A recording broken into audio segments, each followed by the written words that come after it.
الحمد لله نحمده ونستعينه ونستغفره ونؤمن به ونتوكل عليه ونعوذ بالله من شرور أنفسنا ومن سيئات أعمالنا ونعوذ بالله من شرور أنفسنا ومن سيئات أعمالنا ونعوذ بالله من شرور أنفسنا ومن سيئات أعمالنا من يهده الله فلا مضل له ومن يضلله فلا هادي له ونشهد أن لا إله إلا الله وحده لا شريك له ونشهد أن سيدنا ونبينا ومولانا محمدا عبده ورسوله أما بعد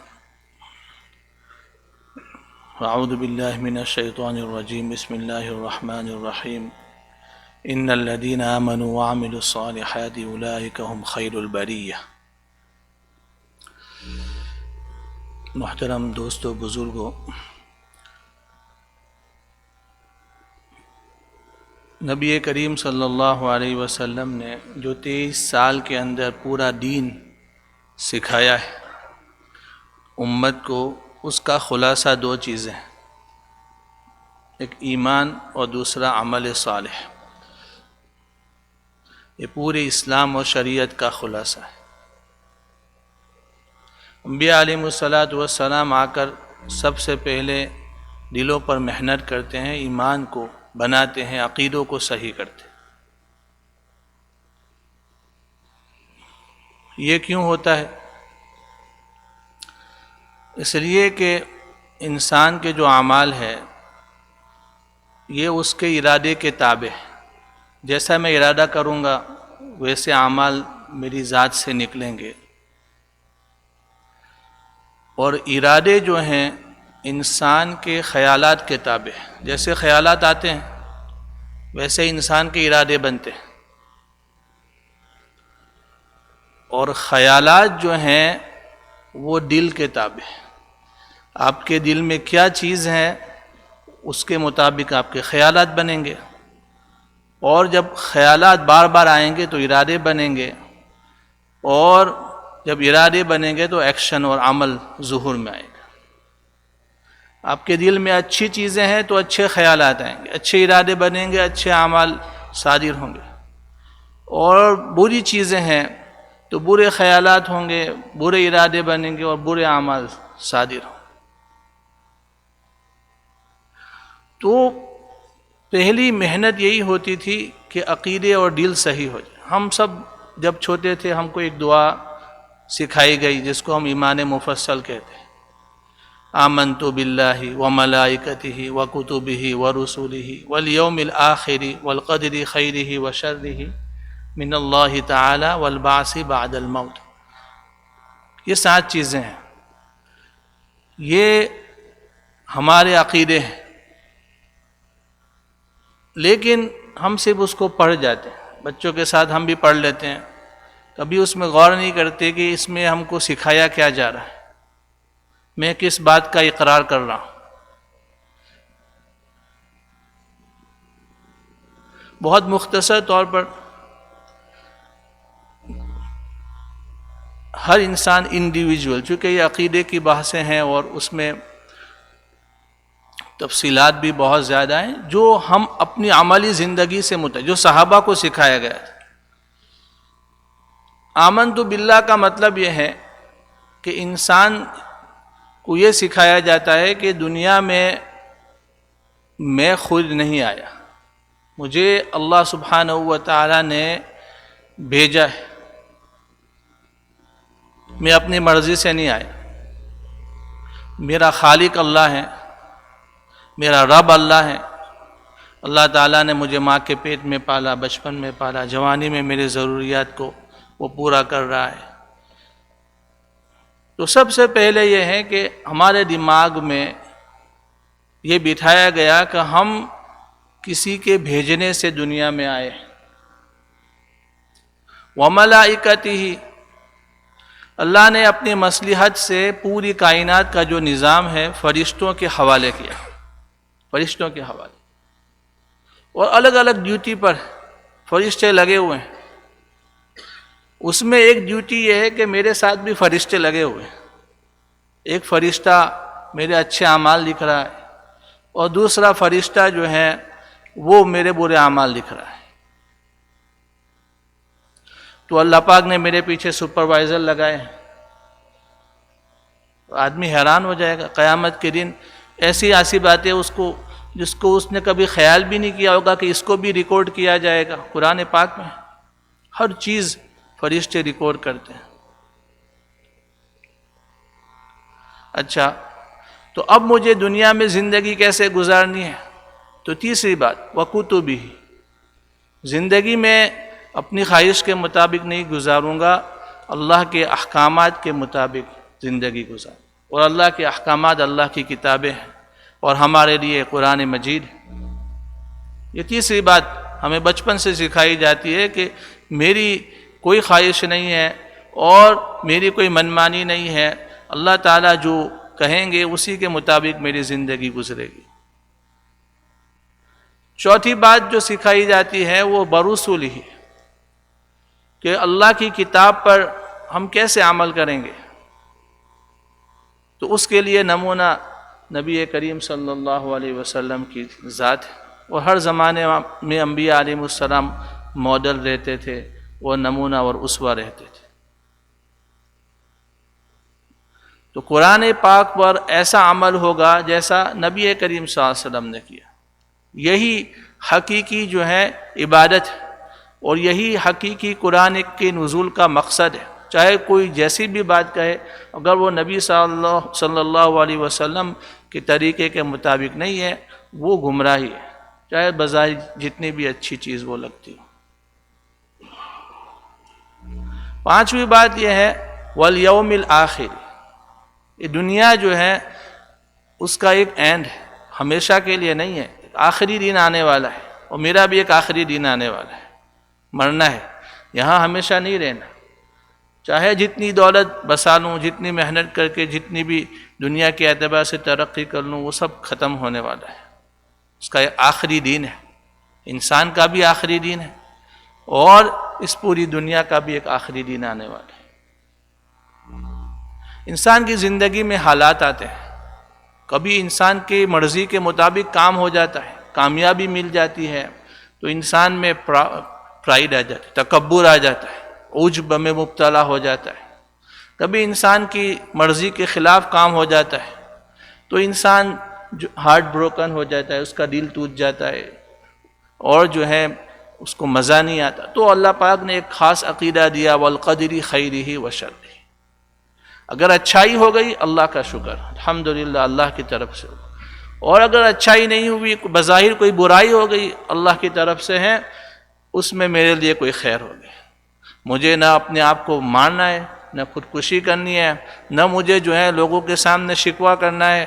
بس اللہ تعالیٰ میرے حال سے واقف ہے، یہ تقدیر ہے. اور آخری عقیدہ یہ ہے والبعث بعد الموت، کہ مجھے قیامت میں میرا اللہ کے سامنے کھڑا ہو کر زندگی کا حساب دینا ہے.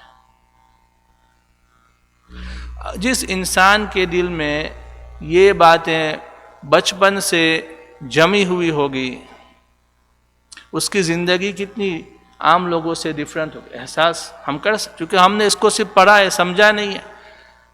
یہی عقیدے ہمارے ہیں اور یہی عقیدے اللہ کے نیک بندوں کے ہوتے ہیں، صحابہ کرام کے تھے. لیکن ان عقیدوں نے ان کی زندگی میں کتنا بڑا بدلاؤ اور چینج پیدا کر دیا. تو سب سے پہلی انبیاء علیہ السلام کی محنت جو ہوتی ہے وہ دل پر ہوتی ہے. تو یہ عقیدے صحیح ہو گئے تو اب اس کے بعد جو ہے اعمال کی طرف، اس کو قرآن پاک میں عامل الصالحات کا. عامل الصالحات کے اندر بہت ساری چیزیں ہیں، عبادات بھی ہیں، اس میں معاملات بھی ہیں، معاشرت بھی ہیں، اخلاق بھی ہیں، سب چیزیں اس میں آ جاتی ہیں. آج مجھے ایک خاص بات عبادات کے بارے میں اور اس کا بھی ایک جو فرض ہے جو روزہ، اس کے بارے میں کہنی. عبادات اللہ پاک نے ہر امت کو دی ہے کسی نہ کسی شکل میں. نماز، روزہ، زکوٰۃ اور حج، یہ پہلی امتوں میں بھی رہا ہے، شکلیں بدلتی رہی. نبی کریم صلی اللہ علیہ وسلم ایک مرتبہ صحابہ کو فرمایا، آپ صلی اللہ علیہ وسلم، کہ میں دیکھ رہا ہوں موسیٰ علیہ السلام کعبۃ اللہ کا حج کر رہے ہیں. یعنی اس کا ایک مطلب یہ ہے کہ اس زمانے میں، جس زمانے میں موسیٰ علیہ السلام تھے، انہوں نے جو حج کیا تھا حضور کے سامنے، وہ پورا جو ہے دکھایا گیا کیسے حج کیا. تو حج اس زمانے میں تھا، روزہ بھی اس زمانے، ہر زمانے میں قرآن شریف میں ہے کہ پہلی امتوں میں بھی روزہ تھا. نماز عیسیٰ علیہ السلام کے بارے میں ابراہیم علیہ السلام نے دعا کی لی یقیم الصلاۃ، اللہ میں اپنے گھر والوں کو یہاں جو ہے رکھ رہا ہوں اس کعبۃ اللہ کے پاس تاکہ نمازوں کو قائم کرے. تو نمازوں کا ذکر بھی پہلے، اور زکوٰۃ تو مشہور ہے، بنی اسرائیل میں ہماری طرح نہیں ہوتا تھا زکوٰۃ صدقات وغیرہ، وہاں پر تو جمع کر کے ایک جگہ جمع کر دیتے تھے سارا زکوٰۃ صدقات، اور پھر جیسے بجلی وغیرہ ہوتی ہے وہ گرتی تھی اور وہ سب جلا کر خاک کر دیتے. جیسے ہم کبھی دیکھتے ہیں درخت پر بجلی گرتی ہے تو پورا درخت ختم ہو جاتا ہے، ویسے اللہ کی طرف سے آسمان سے کوئی چیز، اور وہ قبولیت کی نشانی ہوتی تھی کہ یہ جو ہے ختم ہو گیا، جل گیا، اللہ تعالیٰ نے قبول کر لیا. تو زکوٰۃ بھی ہر امت میں رہی ہے. عبادات کیوں اللہ پاک نے دی ہے؟ اس کے دو مقصد ہیں. پہلا مقصد تو یہ ہے کہ ہم دنیا میں اللہ کے بندے ہیں، ہمارا کوئی خالق مالک، اس کا اظہار ہو. ہم جب نماز پڑھتے ہیں تو دیکھنے والا سمجھتا ہے کہ یہ کسی کے سامنے کھڑا ہے، کسی کو اپنا معبود سمجھتا ہے. تو اپنی اللہ کے ساتھ جو بندگی کا تعلق ہے اس کا اظہار ہے. ہر عبادت میں اس کا ظہور ہوتا ہے کسی نہ کسی شکل میں.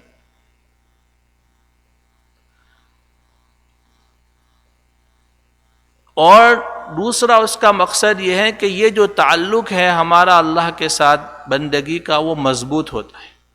جو آدمی جتنا عبادات میں پختہ ہوگا اتنا ہی اللہ تعالیٰ کے ساتھ اس کا عبدیت کا تعلق مضبوط ہوگا، مضبوط ہو. اس کی باطن کے اندر اللہ سبحانہ و تعالیٰ عبدیت کا احساس پیدا کر دیں کہ ہم دنیا کے اندر اللہ کے غلام ہیں.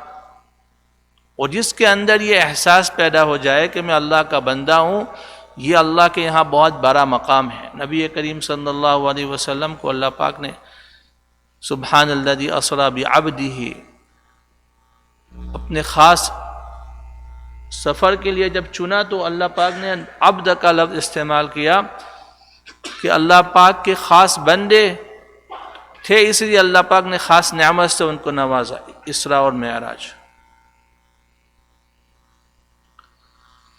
تو ساری عبادات کے اندر جو ہے مین دو پوائنٹ ہیں. اب ہم روزے کی طرف آتے ہیں. شریعت میں جتنی عبادتیں دی ہیں، ایک اس کی ظاہری شکل ہے اور ایک اس کے ذریعے سے حاصل ہونے والی کیفیات ہے. ہم نماز پڑھتے ہیں تو نماز کی ایک ظاہری شکل ہے، لیکن کیا اللہ تعالیٰ کو یہی ظاہری شکل مطلوب ہے یا اس کے ذریعے سے کچھ اور چیز اللہ تعالیٰ چاہتے ہیں؟ اسی طریقے سے حج ہے، زکوٰۃ ہے، روزہ ہے. علماء کرام فرماتے ہیں قرآن پاک کی آیات اور احادیث کا مطالعہ کر کے کہ یقیناً ظاہری شکلیں مطلوب ہیں. نماز تو ہمیں نماز پڑھنی ہے، روزہ تو روزہ رکھنا ہے، حج تو حج کرنا ہے، زکوٰۃ ظاہری شکلیں مطلوب ہیں، لیکن اس کے ذریعے سے ہمارے قلب میں اللہ تعالیٰ کچھ صفات پیدا کرنا چاہتے ہیں. اگر وہ صفات ہمارے اندر پیدا نہیں ہوتی ہے تو صرف شکل ہے، حقیقت نہیں ہے، اس عمل کی حقیقت نہیں ہے. اور اگر وہ صفات پیدا ہو گئی تو الحمدللہ وہ بھی ہے، شکل بھی ہے اور اس کی حقیقت بھی ہے. تو روزے کی ایک ظاہری شکل ہے، صبح سے شام تک ہم بھوکے رہتے ہیں. اس سے اللہ چاہتے کیا ہیں؟ صرف بندے کو بھوکا رکھنا. کچھ کیفیات، کچھ صفات ہمارے قلب میں اللہ تعالیٰ پیدا کرنا چاہتے ہیں. ان میں سے پہلی صفت جو ہے خود قرآن پاک میں اللہ فرماتے ہیں تمہارے اندر تقوی پیدا ہو جائے. تقوی کیا ہے؟ تقوی جو ہے اللہ کے حاضر ناظر ہونے کا احساس کہ اللہ مجھے دیکھ رہا ہے.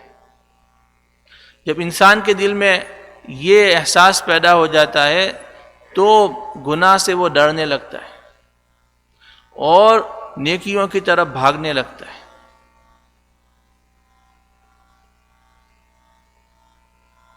یہ تقویٰ ہے. روزے دار ہے، مثلا ابھی دوپہر کے 2 بجے ہیں، گرمی سخت ہے اور فریج میں ٹھنڈا پانی ہے. بیک ہوم کی بات کرتے ہیں، یہاں پر تو ضرورت نہیں ہے. بہت پیاس لگی ہے، آدمی کے سامنے ٹھنڈا پانی بھی ہے لیکن وہ پیے گا نہیں، کوئی نہیں ہے کمرے میں. کیوں؟ اس لیے کہ اللہ پاک دیکھ رہا ہے. کوئی دیکھتا ہے نہیں دیکھتا، اللہ تعالیٰ مجھے دیکھ رہا ہے، یہ پانی نہیں پی سکتا. ٹھیک ہے نا؟ یہ ہے کہ روزے کے ذریعے سے یہ احساس کہ اللہ مجھے دیکھ رہا ہے وہ ہر انسان میں پیدا ہوتا ہے، کسی میں کم کسی میں زیادہ، اس کو بڑھانا ہے. تو سب سے پہلی صفت جو ہے وہ تقویٰ کی ہے. اسی لیے حدیث شریف میں ہے کہ روزہ ہم ایک جو ہے چیز کو دیکھتے ہیں کہ ہم جو ہے کھانا پینا اور عورتوں سے الگ رہیں، لیکن دوسری طرف حدیثوں میں آیا کہ گناہوں کو بھی چھوڑنا ہے. یہ پریکٹس ہے روزے میں. اگر آپ پورے دن کھانا پینا اور بیوی سے الگ رہے لیکن گناہ میں ملوث رہے تو اللہ کو ایسے روزے کی کوئی ضرورت نہیں ہے. تو ہمیں ان روزوں کے ذریعے سے اس بات کی پریکٹس کرائی جاتی ہے کہ ہم گناہوں سے اپنے آپ کو دور رکھیں. اسی کا نام تقویٰ ہے. تو سب سے پہلی بات، ہمارے اندر تقویٰ آ رہا ہے یا نہیں آ رہا ہے؟ اللہ تعالیٰ مجھے دیکھ رہے ہیں، اس کا احساس پیدا ہو رہا ہے یا نہیں ہو رہا ہے؟ نمبر 2، آگے قرآن میں اسی آیت میں اس کے 2 آیت کے بعد اللہ تعالیٰ فرماتے ہیں کہ وَلَعَلَّكُمْ تَشْكُرُونَ. اللہ تعالیٰ نے رمضان کے مہینے میں ہمیں قرآن دیا، اور قرآن ہدایت ہے. وَلِتُكَبِّرُوا اللَّهَ عَلَى مَا هَدَاكُمْ وَلَعَلَّكُمْ تَشْكُرُونَ.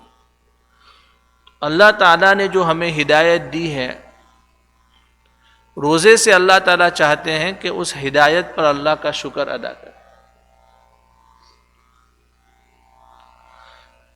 اگر اللہ پاک ہمیں ہدایت، چونکہ رمضان میں احساس زیادہ ہوتا ہے، قرآن پاک اللہ نے رمضان میں اتارا، اس کی تلاوت بہت زیادہ ہوتی ہے، قرآن پاک میں غور و فکر ہوتا ہے، درس ہوتے ہیں قرآن پاک کے.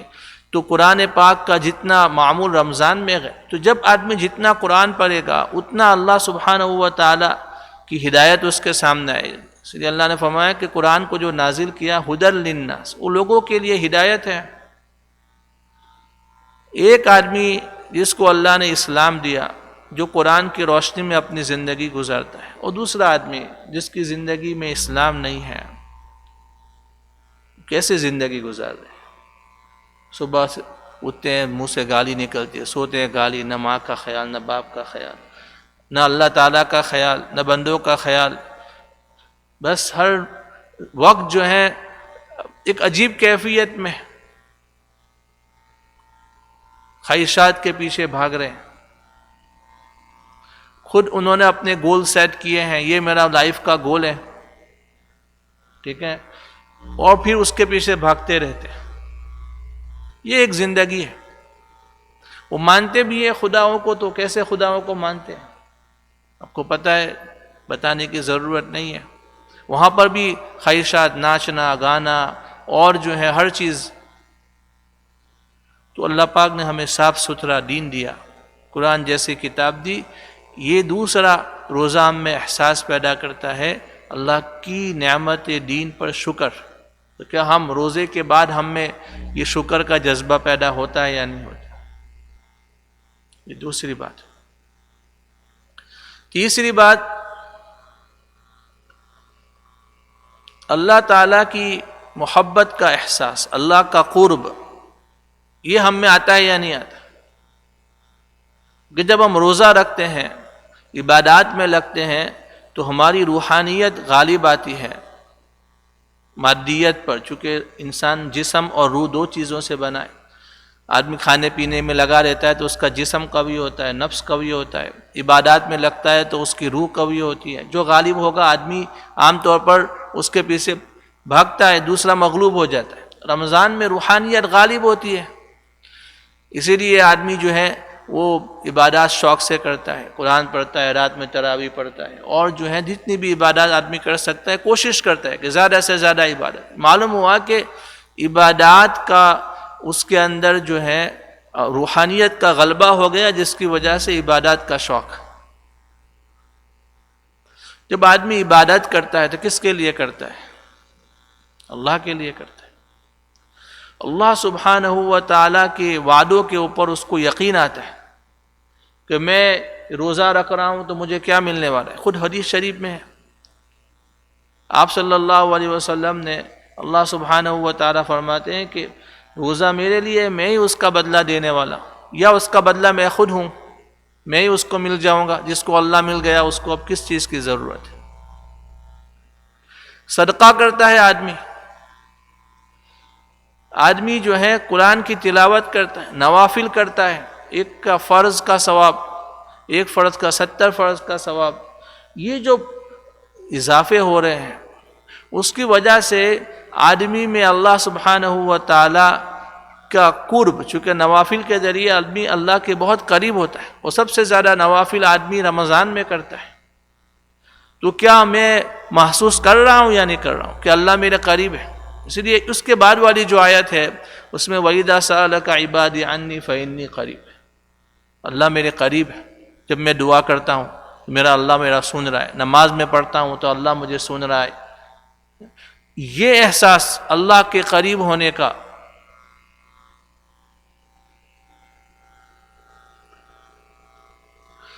چوتھی بات جو ہے وہ حدیث میں آئی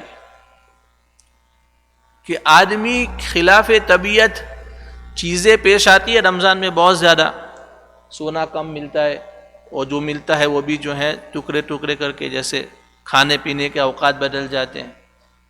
تو خلاف طبیعت حالات پر صبر، آدمی کو غصہ بہت جلدی آ جاتا ہے جب طبیعت کے خلاف کوئی بات ہوتی ہے۔ تو کیا روزے کی وجہ سے صبر آیا یا نہیں آیا میرے اندر؟ جب میری طبیعت کے خلاف کوئی کام آ گیا تو فوراً میری چہرے کے اوپر اس کا اثر ظاہر ہوا، یا جو ہے مسکراہٹ آ گئی۔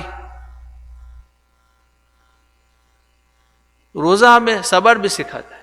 اگر آ رہا ہے صبر الحمدللہ بہت اچھی بات ہے، اور اگر نہیں آ رہا ہے تو مطلب یہ ہے کہ روزے کی جو روح ہے وہ ہمیں حاصل نہیں ہو رہی۔ روزہ آدمی کے کبر کو توڑتا ہے۔ ہم 12 گھنٹے 16 گھنٹے 18 گھنٹے کے بعد ہماری حالت کیسی ہو جاتی ہے؟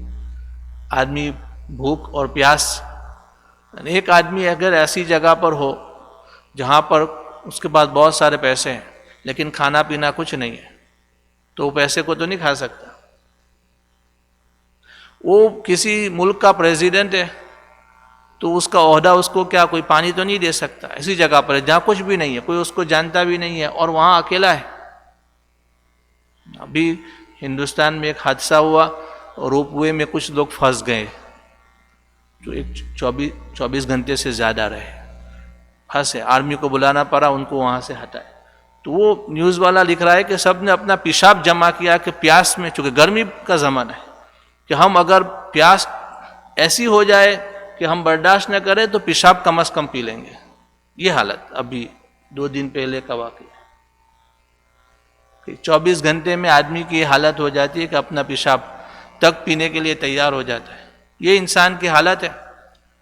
تو روزے کی وجہ سے کیا ہمارے اندر یہ احساس کہ میں کتنا محتاج ہوں، ایک گلاس پانی جو ہے وہ بھی اللہ سبحانہ و تعالیٰ کی کتنی بڑی نعمت ہے، اور میں اس کا کتنا محتاج ہوں۔ وہ اللہ تعالیٰ صمد ہے، اللہ تعالیٰ بے نیاز ہے۔ یہ احساس روزہ ہمیں دلاتا ہے۔ اور آخری بات حدیث شریف میں شہر المواسات، جو آدمی غریب ہوتے ہیں نا، غریب ہونے کے بعد مالدار بنتے ہیں، ان لوگوں کو غریب ہونے کا درد کیا ہوتا ہے معلوم ہوتا ہے۔ تو وہ جب مالدار بنتے ہیں تو بھی غریب لوگوں کا درد ان کے دل میں ہوتا ہے، وہ غریب لوگوں سے اچھا سلوک کرتے ہیں، اس لیے کہ ان کو پتہ ہے کہ غربت کا درد کیا ہوتا ہے۔ لیکن جو پہلے سے ہی مالدار ہوتے ہیں، جن کو کبھی غربت اللہ پاک نے دکھائی نہیں ہے. ان کو کبھی غریب لوگوں کا درد محسوس نہیں ہوتا، ان کو وہ لوگ ذلیل سمجھتے، حقیر سمجھتے. تو یہ جو مہینہ ہے اللہ تعالی ہمیں اس مہینے کے اندر اس کا احساس دلاتے ہیں کہ آدمی بھوکا پیاسا رہ کر ان لوگوں کا حال کا تھوڑا اندازہ لگائے جن کی پوری زندگی ایسے گزرتی. ہمارا تو ایک مہینہ ہے، پھر بھی ہم کو پتہ ہے کہ ہمیں وقت پر کھانا ملنے والا ہے. ٹھیک ہے، ابھی جب ہم افطار کرتے ہیں ایک کھجور اور ایک پانی، تھوڑا پانی پر، تو وہ صحابہ کی زندگی یاد آتی ہے کہ ایک کھجور اور ایک پانی، تھوڑا پانی، اس پر وہ پورا دن گزارتے تھے، دن کی خدمت کرتے تھے. اور ہم تو اس کے 10-15 منٹ کے بعد کھانا ملنے والا، پھر بھی بے چین ہو جاتے کہ اب کھانا کب ملے گا. تو یہ ان لوگوں کا احساس، اگر یہ چیزیں، یہ صفات ہمارے اندر پیدا ہوتی، اللہ کا تقوی آتا ہے، اللہ تعالیٰ نے جو نعمت دین کی دی ہے اس کا شکر، اللہ تعالیٰ کا قرب محسوس ہونا، اللہ سبحانہ و تعالیٰ کے لیے صبر کرنا، اپنی عاجزی اور لوگوں کے ساتھ غم خواری، تو ہم یہ سمجھیں گے کہ رمضان کا جو مطلب ہے وہ بھی ہمیں حاصل ہو رہا ہے. ورنہ پھر صبح سے شام تک بھوکا رہنا، اللہ پاک کے خزانے میں کمی نہیں ہے، اللہ اس پر بھی ثواب یقیناً دینے والے ہیں، لیکن وہ مطلوب نہیں ہے. مطلوب جو ہے ظاہری شکل کے ساتھ باطنی صفات بھی ہے. اگر نہیں ہے، ہو رہی ہے، تو اللہ سے دعا کریں کہ رمضان کے ختم ہونے سے پہلے تک اللہ ہمیں یہ صفات عطا فرمائے، اور جو گناہ ہے اس سے دور رہے، تاکہ جو ہے رمضان پورا سال، یعنی اللہ چاہتے تو پورا سال رمضان رکھ سکتے تھے. علماء لکھا ہے کہ ایک مہینہ اگر ہم اچھی طریقے سے حقیقت کے ساتھ روزے رکھیں گے، وہ 11 مہینے تک ہمارے لیے کافی ہے. پھر اللہ پاک واپس رمضان کا مہینہ کہ جو کچھ کمی آ گئی واپس اس کے ذریعے سے پوری ہو جائے، تو ایک بیٹری چارج رہے گی ہماری. اللہ تعالی ہم تمام کو ان باتوں پر عمل کی توفیق عطا فرمائے اور روزے کی حقیقت ہمیں عطا فرمائے. اور اللہ تعالی ہم تمام کے روزوں کو، تراویح کو، تلاوتوں کو، صدقات کو، اور ذکر اور اذکار کو، اور جتنے بھی دین کے نیک کام ہو رہے ہیں، اللہ تعالی ان تمام کو قبول فرمائے. سبحان اللہ و بحمدہ، سبحانک اللہم و بحمدک، ونشہد ان لا الہ الا انت، نستغفرک ونتوب